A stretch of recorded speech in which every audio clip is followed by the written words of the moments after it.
প্যাকের কি পুষ্টিহীনতা ছিল না?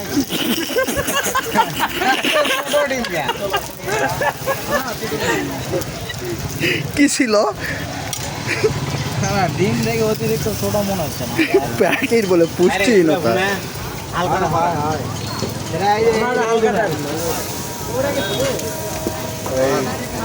দোয়েল প্যাকেট।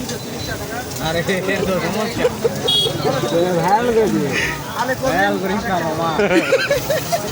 তখন যে সবাই হাজার কি রে, মানুষ ডিম পেলই না, আচ্ছা তো ডিম খাওয়া শুরু করে দিল। আমাকে সবাই দিল তাই আমি খাচ্ছি ভাই, কিছু করার নাই। তো দিবে তুইও খাজা।